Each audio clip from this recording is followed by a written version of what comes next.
今天给大家讲一部刚刚上映的文艺惊悚片《马克星》，它由迷人而又危险的米娅·高斯领衔主演。本片是恐怖系列 X 电影的终极篇章，也是迄今为止卡斯阵容最强的一次。虽然里面的 R 级剧情让人心惊肉跳，但看完它绝对可以让你浑身酸爽。故事开始，1979年，美国迎来了新的解放思潮，随即一些导演开始发展色情行业。在这样的大时代背景下，怀揣明星梦的马克星成了一名色情片演员。时光匆匆，光阴如梭，转眼间来到了6年后。此时的马克星已经混进了洛杉矶的好莱坞，不过他依然还干着色情片的老本行，而且还成了一个家喻户晓的艳星。为了转型完成自己的明星梦，于是他报名了好莱坞大片清教徒的选角。虽然面试官并不喜欢他的艳星身份，但还是让其即兴发挥了一段表演。只是1秒的功夫，马克星的表情突然变得无比悲伤，然后潸然泪下讲了一段台词。从肢体动作和言语表达来看，不得不说他的表演非常到位。如此演技让面试官没有犹豫，当即拍板决定录用马克星。待到走出试镜大厅，马克星像是被打了鸡血一样非常兴奋。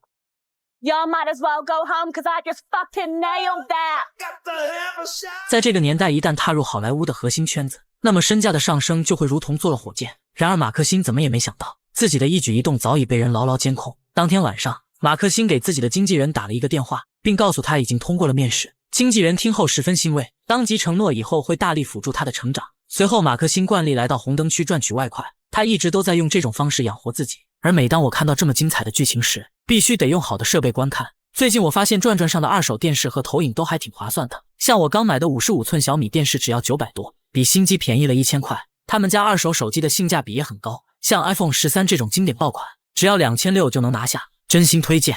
买靠谱的二手就上转转。之后他和同行的朋友一起下班，当得知马克星已经接到了正经电影，朋友不禁为他感到高兴。不过相比跨界走出去挣得更多，朋友却认为去好莱坞的山顶别墅来钱更快。马克星知道接下来的星途之路不好走，但他已经下定决心去实现明星梦。告别朋友，马克星朝着停车场的方向走去，而路过的新闻里正播报着一则快讯。最近在洛杉矶出现了一个连环杀手，他专挑走夜路的年轻女孩，警方初步判定这可能与邪教有关，并提醒民众不要轻易夜间走路。马克星听后对此毫不在意，狂野的性格让他早已不惧任何东西。没多久，身后果真出现了一个男人，看样子和新闻里描述的一模一样。有些紧张的马克星赶紧加快步伐，不曾想镜头的铁门却被锁住了。只见男人突然掏出一把弹簧刀，嘴里念叨着污秽不堪的话语。这时有一辆巡逻警车路过，但奇怪的是马克星并没有呼喊 Drop it! Buster。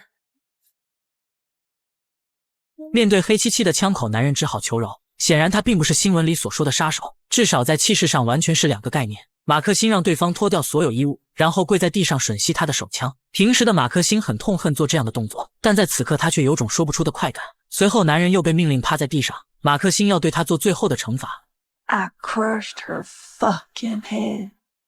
随着一声撕心裂肺的惨叫冲上云霄，男人分秒间变成了一个美国太监。回到家中，马克星抱着自己的男闺蜜睡得很香，丝毫没有把晚上的事情放在心上。然而没过多久，有人敲响了房门，但开门后却静悄悄的没有人影。看到地上放着一个神秘信封，马克星疑惑的急忙拆开查看，而信封里竟然是一盘录像带，随即将其放进录像机读取影像。可里面的内容却震惊了马克星。原来早在6年前，马克星跟随剧组来到了一个农场，他们本想在这里拍摄剧情电影，岂不料却激怒了农场的女主人。随后女主人悄悄杀掉了所有人，但唯独没有干掉幸运的马克星。为了能够逃离可怕的农场，马克星不得不奋起反抗，杀死了对方。直到警方最后赶到现场，却也只看到了遍地的尸体，以及一盘由马克星主演的色情录像。如今有人把这盘录像送了过来，其目的自然是赤裸裸的威胁。一旦有人举报马克星和当年的凶案有关，那么他必然难逃法律的制裁。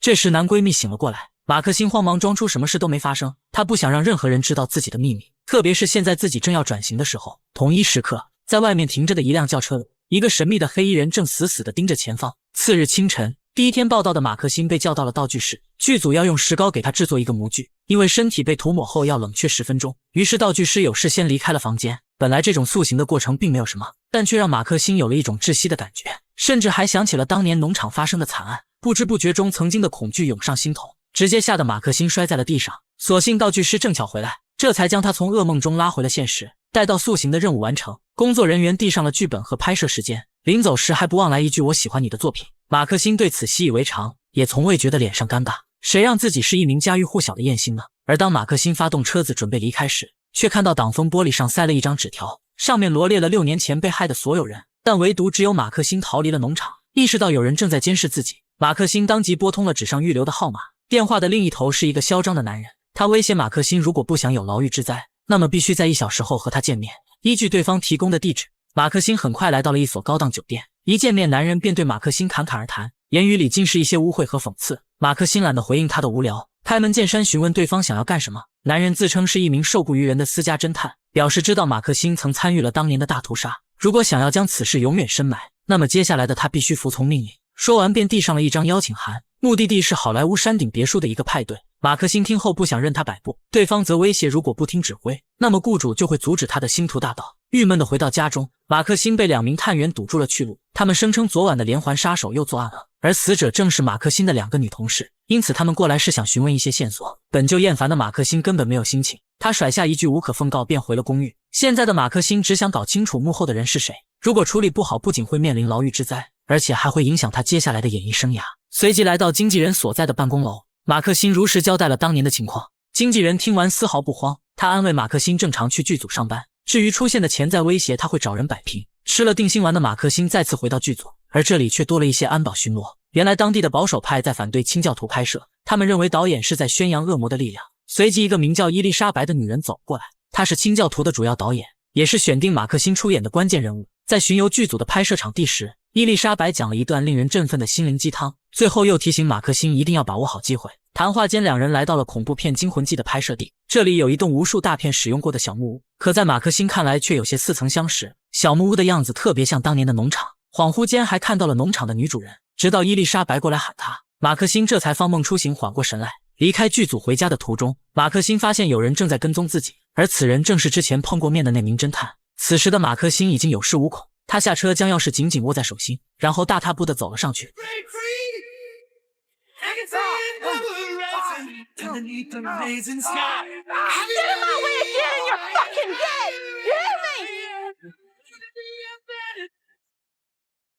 当天晚上，马克辛钻进被窝开始背诵台词，可他怎么也没想到，有几句台词竟然在暗示着谋杀。同一时刻，楼下的男闺蜜正要关门，却猛然感受到了冰冷的利刃。正如马克辛的台词一样，恶魔将会一点点地吞噬所有，直至将你也吸入腹中。第二天一大早，楼下站满了看热闹的人群，待到马克辛跑下来查看，才赫然发现受害人竟然是男闺蜜。马克辛见状急忙冲了上去，但却被人及时拦了下来。为了抓到凶手，探员将马克辛叫到了警局，他们解释说这次的死法和上次一样，因此可以判定凶手是同一个人。鉴于3名受害者都和马克辛是朋友，所以他们之间可能存在着某种关联。听完叙述的马克辛担心自己的秘密被识破，于是再次拒绝了配合调查。不死心的女探员急忙追了出去，她恳请马克辛提供线索。Sees this sick freak behind bars. Hand to God. What am I supposed to do? You're supposed to help me save the next girl's life. Please, Maxine. Maybe she should save herself. I did. 回到剧组的拍摄场地，马克辛因为早上的事迟到了。此时导演的脸色十分难看，他警告马克辛这是第一次也是最后一次，不然就将他永久踢出团队。拍摄结束后，剧组的女演员丽兹提醒马克辛一定要听从并执行导演的要求，这样才能接到数不胜数的片约。作为小白的马克辛听后十分受用，心里的紧张也缓和了不少。话锋一转，丽兹说今晚他还有一个派对，说是要到好莱坞的山顶别墅参加。听到这里的马克辛心中猛然一惊，因为威胁他的人也邀请过这个地方，难道这个地方藏有什么秘密吗？告别丽兹，马克辛的心情有些复杂。这时前方突然出现了侦探的身影，看来他并不打算就此放弃，还大胆地露出了携带的武器。马克辛见状赶紧逃跑，他可不想在这里惹是生非。为了摆脱狗皮膏药般的侦探，当晚的马克辛来到了一间酒吧，他扭动身体吸引目光，果然让尾随的侦探上钩了，紧接着将其引到酒吧的后门。马克辛要在这里进行绝地反击，而就当侦探以为胜券在握时，头上却结实地挨了一个闷棍。片刻之后，醒来的侦探发现自己被锁在了车里，头顶则是即将压下的机器。刚开始的男人还在叫嚣，可随着机器的一点点压缩，侦探的画风瞬间变成了求饶。然而无情的机器还是将其压成了肉饼。做完这一切后，经纪人让马克辛大胆自信地去闯荡，他将会不惜一切代价扫清障碍。虽然得到了经纪人的保证，但回去后的马克辛依旧心神不宁。新闻中再次播报了最新凶杀案，连环杀手又一次杀害了一个女孩。想到自己遇害的2个女性朋友，以及刚刚在剧组认识的女孩丽兹，马克辛忽然意识到山顶别墅可能就是窝点，也就是说所谓的杀手就藏在那里。在思想挣扎了许久，马克辛决定潜入山顶别墅看看，他想救下刚刚认识的女孩丽兹。几小时后，马克辛出现在了好莱坞的山脚下，殊不知他的举动也引起了探员的注意。原来因为接连死的都是马克辛的朋友，因此探员怀疑凶手的下一个目标就是他。不知情的马克辛启动了上山的吊索，片刻后便来到了传说中的山顶别墅。诡异的是，这里静悄悄的，没有人影。按理说至少得有保安把守。推开有些沉重的大门，别墅内部也依然是静悄悄的。疑惑的马克辛顺着楼梯向上摸索，丝毫没有注意到旁边放着一个皮箱。这时有个房间里传来了熟悉的声音，而声音竟然是小时候的马克辛。I will not accept a life I do not deserve. That's right, Maxine. Very good. 随着多年未见的父亲映入视线，一切的真相才就此慢慢浮出水面。原来父亲假扮杀手制造混乱，并一步步引导自己来到了这里。究其原因，父亲是一个狂热宗教信徒，他不仅反对色情产业荼毒社会，还非常憎恨清教徒宣扬恶魔的力量。如今自己的女儿2个都占全了，所以他认为马克辛已经被恶魔附体，因此他想制作一个宣传片来警醒世人，而女儿就是他的最后一个镜头。看着眼前狂热到变态的父亲，惊恐又不理解的马克辛只能步步后退。这时脚下不小心撞到了一个皮箱，紧接着皮箱顺着阶梯滚了下去，而里面丽兹的头颅也被甩了出来。马克辛见状吓得魂飞魄散，但此时的父亲却蒙住了他的脑袋。在极度恐惧的窒息中，无法呼吸的马克辛渐渐地失去了意识。待到马克辛再次睁开眼睛，发现自己竟然被绑在了一棵树上，周围站满了狂热的信徒，父亲则指挥摄影师录制着最后的镜头。马克辛害怕极了，他没想到父亲刚才的话竟然是真的。只见父亲大喊一声咒语，随即准备处死满是罪恶的女儿。危急时刻赶到的2名探员出手了，然后和信徒们展开了一场枪战。趁着双方混战不可开交，马克辛赶紧摸索武器割断了绳子，不过他刚脱险又被拉进了泳池。所幸机警的马克辛手段也狠，他奋力捅死对方才逃了出来。这时大部分的信徒已被击毙，但唯独父亲侥幸逃离了现场。马克辛捡了一把武器没有离开，他尾随2名探员也加入了追捕。没多久前方传来了几声枪响，紧接着身负重伤的男探员出现了，女探员将其交给马克辛照顾，自己又急忙追了上去。此刻的男探员自知命不久矣，他努力摸了摸好莱坞山顶的大 logo， 然后说了一句自己也有明星梦便死了。见此情形的马克辛有些手足无措，可下一秒女探员也负了重伤，她的眼睛被十字架刺中，一个不小心又滚下了山坡，生死未卜。顾不上查看具体情况，马克辛端枪冲了上去。此时的父亲已经躺在地上奄奄一息，他似笑非笑地望着眼前的女儿。这时头顶突然盘旋了一架直升机，马克辛瞬间在射灯的照耀下显得万丈光芒。父亲说，你终于完成了梦想，今夜之后的你必将成为好莱坞之星。刹那之间，马克辛这才明白了老父亲的良苦用心。原来的原来，变态的父亲一面完成了自己的宗教目的，又巧妙为女儿铺设了一条星光大道。伴随着马克辛扣动扳机，他的命运齿轮才开始了运转。次日，马克辛因抓获杀人魔而轰动了整个洛杉矶，他的名字也迅速占据了各个报刊的头条。紧接着，好莱坞大片《清教徒》登上了热搜，马克辛也彻底在影视界站稳了脚跟。 Is there anything you want to tell the people at home watching you tonight? Any words of encouragement for young girls trying to make it big in Hollywood? Never give up. It's hard work. You've got to be willing to do whatever it takes.